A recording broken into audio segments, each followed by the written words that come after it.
you have children.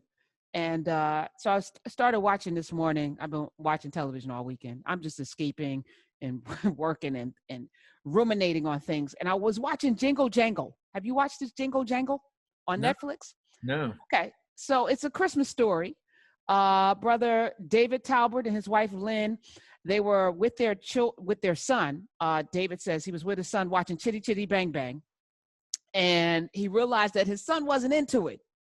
And he said, I realized it was my nostalgia, but he needed something that he felt a little bit more contemporary. So it was time to do it, but make it this time with characters and images that represented how the world really looks, including him. And I thought that was really powerful because I grew up in a world where I never saw myself. It was A Christmas Story. It was Miracle on 34th Street. It was A Wonderful Life. Then, of course, we have Rudolph and the Heat Miser and, you know, Charlie Brown's Christmas, and maybe Franklin got the seat on the other side during Thanksgiving. But, you know, I grew up, my nostalgia is around like Moses and Ten Commandments, you know, a sound, the Sound of Music, and the Wizard of Oz, you know. And so I was really happy to see Jingle Jangle on Netflix because I do believe there's going to be a whole generation of young people, and it's about an inventor named Geronicus Jingle, black man, and his shop, and how his inventions were stolen by an apprentice. And, you know, it takes you down this journey. It's a musical. It's great music. It's just, you know, I see kids 10 years from now, 20 years from now, having this as their thing that they look forward to every Christmas holiday. Well, I tell you, and I'm taking a quote from a webinar I had my daughter attend last week. The name of the webinar was Representation Matters. That was the name of the webinar. And I think about my daughter. I've got two sons. My youngest is a girl. Think about her experience growing up in her world versus the world I grew up in.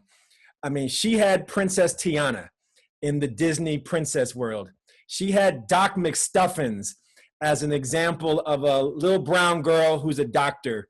She had Simone Biles as an Olympic gymnast, gold medalist. And the webinar she did last week was this sister, Simone Manuel, who's, shame on me, I didn't know her as a household name, but I got an email in my inbox saying that there's this Olympic gold medalist swimmer who's doing a webinar called Representation Matters about her experience as the only girl of color, only brown girl, only black girl throughout her whole swimming career, and she won a gold medal. So I told my daughter, I said, this is must see, you know, virtual TV. Like, you are going to watch this. And she was okay with it anyway. So I'm glad she was, because she has a positive image. But my point is, and it's echoing your point, we had none of this when I was coming up.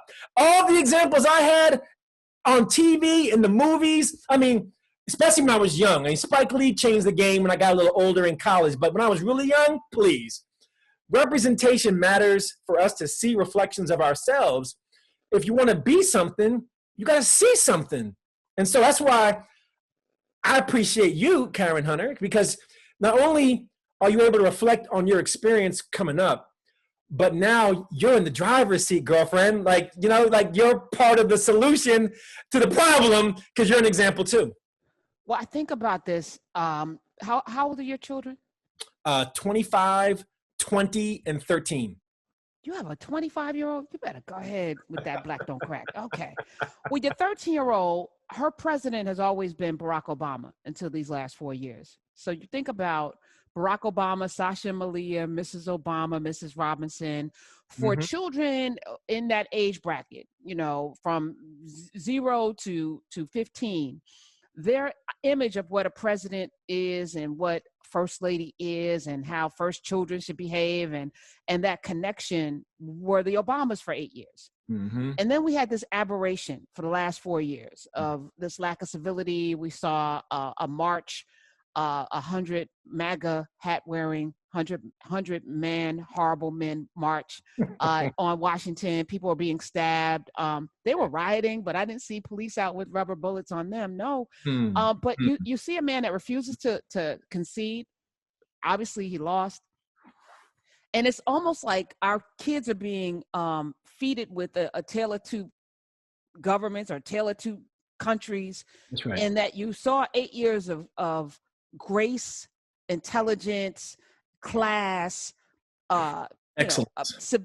excellent civility, and then we had 4 years of this. And I Mm-hmm. wonder what parents are telling their children. 866-801-8255. As today, it's been more than a week now since the race has been called by everybody with a brain, Mm-hmm. that Joe Biden is president-elect. He's not getting any of the briefings. He's not getting any of the money that he needs for his transition team. As a matter of fact, this president looks like he might be trying to stir up something in the Middle East. As we spoke today, there's like some sort of uprising with the Taliban. And it's like, dude, you're not president anymore. Don't go out on a war. Like, what are you doing? And you keep tweeting, I won. You Mm-hmm. clearly did not. It is not true. So I'm just, as a dad, what do you say to your children about this period of time? Yeah, and my kids know that I have had a personal relationship with 46 minus one, so it adds another dimension to the conversation, and the conversation that we've been having has really been. It's not shame. It's not. I say to them, it's not as much shame on Donald, although there is a lot of shame on Donald. It was shame on America. I say to them, Donald doesn't exist unless we allow him to.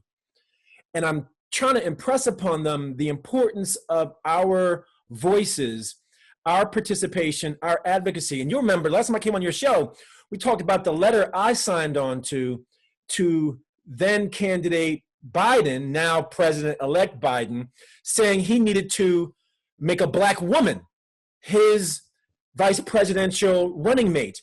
And so I think part of the maturity of our community, our people, is that we're going from begging to have a seat at the table to finding our seat at the table to demanding our seat at the table. And let me paint that a little differently along the lines of how you painted it. We went from not seeing a Black president to then seeing a Black president to now expecting the next Black president.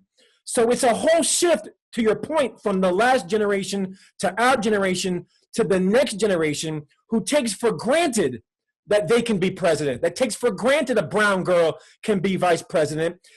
I say all the time that the ceiling of what our generation thought to be possible becomes the floor of what the next generation knows to be possible. And that's how progress is made. That's how progress is made. And that's what I'm telling my kids, is that you need to push this thing further than my generation did, because you see it with lots more possibilities than we did. Push it. As you're talking, I'm also, I'm thinking about what you're saying as far as expectation. And Barack Obama has a book out, which, it actually comes out tomorrow, because I tried to download the audio today, but it's not available until tomorrow. And I was thinking about, because he's been making the rounds. He was on 60 Minutes, and I think he was on CBS Sunday Morning. And I've seen him on a couple other interviews. He's been doing a lot of interviews around this book. Is this helpful, saying things about Trump? Is this helpful? And again, for those of you who aren't familiar with Dr. Randal Pinkett, he is the only Black person to ever win The Apprentice, not the Celebrity Apprentice, the one where you really had to have skills and had to have business acumen. And he actually worked with Donald J. Trump. Was that for a year? How long was that apprenticeship? Yeah. I won the fourth season in 2005. I worked for the Trump Organization for all of 2006. And then in 2015, when he announced his candidacy, I organized a press conference to denounce his candidacy.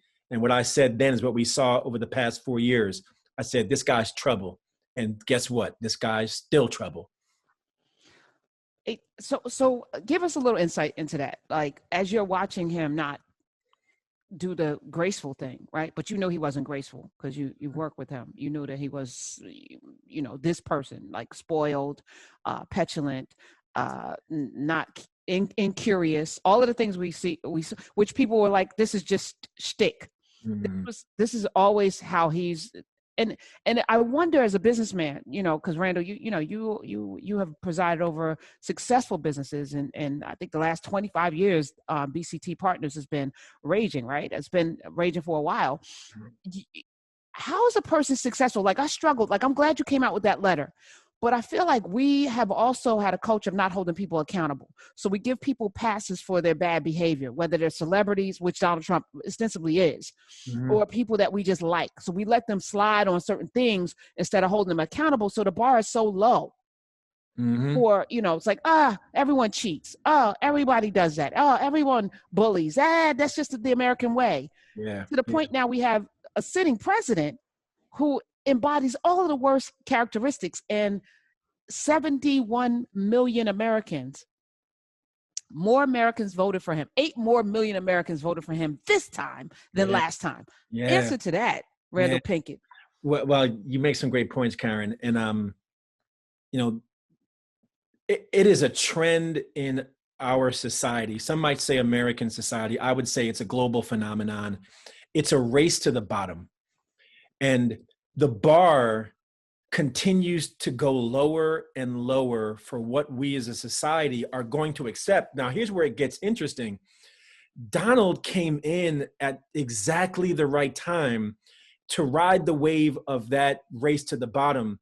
And with the right, I'm going to call it credentials for lack of a better word, because there's not actually credentials. Let's be clear.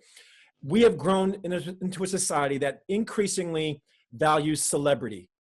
We've grown into a society that increasingly believes that you're credible and you're right if you're rich or if you have notoriety.